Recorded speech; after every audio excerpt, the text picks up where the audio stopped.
각에 대해서 알아볼게요. 각, 어떤 뜻을 가지고 있을까요? 한 점에서 그은 두 반직선으로 이루어진 도형을 각이라고 합니다. 각. 각을 얼핏 생각했을 때 그냥 이게 각이야 라고 모양을 알고 있는 친구들도 있기는 할 것 같아요. 그런데 정확하게 뜻을 생각해보면 한 점에서 반직선을 두 개 그어준대요. 그랬을 때 생기는 것을 바로 각이라고 합니다. 뜻은요, 사실 뿔각이라고 해서 한자로는 뿔이라고 하는 그 뜻을 가지고 있기도 해요. 뿔처럼 뾰족하게 생겼죠.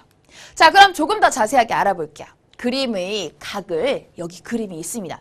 자, 이 각을, 각에서 점이 이렇게 있는데요. 이 점을 사용하면서 각의 이름을 한번 알아보려고 해요. 이거는 뭐야? 라고 하면 그냥 각이야 가 아니고요. 정확하게 각, 기역, 니은, 디귿, 점을 써줍니다. 그런데 기역, 니은, 디귿 이렇게 써서 보니까 어떤 게 가운데 있어요? 니은이 가운데 있습니다. 맞아요. 이렇게 각 부분에서 어때요?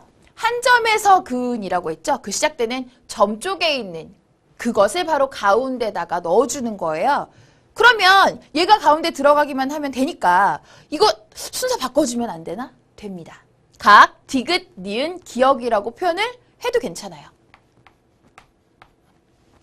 해서 이런 식으로 표현을 할 수가 있고요. 여기에서 이제 가장 중요한 주인공이 바로 점, 니은이에요.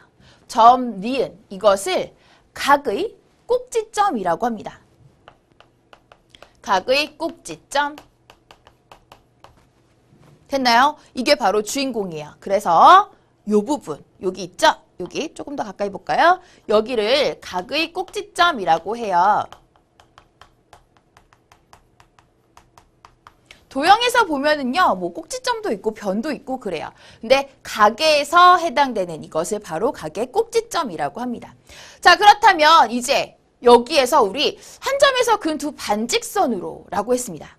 그래서 반직선, 니은, 기역과 또 여기에서 반직선, 니은, 디귿을 각의 무엇이라고 할까? 자, 이렇게 도형에서요, 그 도형을 이루는 선분 아니면 뭐 반직선 이런 선들 그런 것을 바로 변이라고 해요. 여기서는 반직선이죠. 그래서 각의 변이라고 합니다. 자, 그렇다면 이 변을 한번 읽어주자. 요거 살짝 지워서 이렇게 놓고 니은, 기역, 그리고 니은, 디귿 읽어줄 수 있죠. 그래서 변, 니은, 기역 그리고 또 변, 니은, 디귿 이렇게 표현을 해줄 수가 있어요. 자, 뭐라고요? 여기에서 이렇게 반직선을 그어서 각을 만들어줬고 거기에서 각을 이루고 있는 각의 변이라고 한다. 이거는 그러면 변이다 라고 볼 수 있겠죠? 여기도 마찬가지로 변입니다.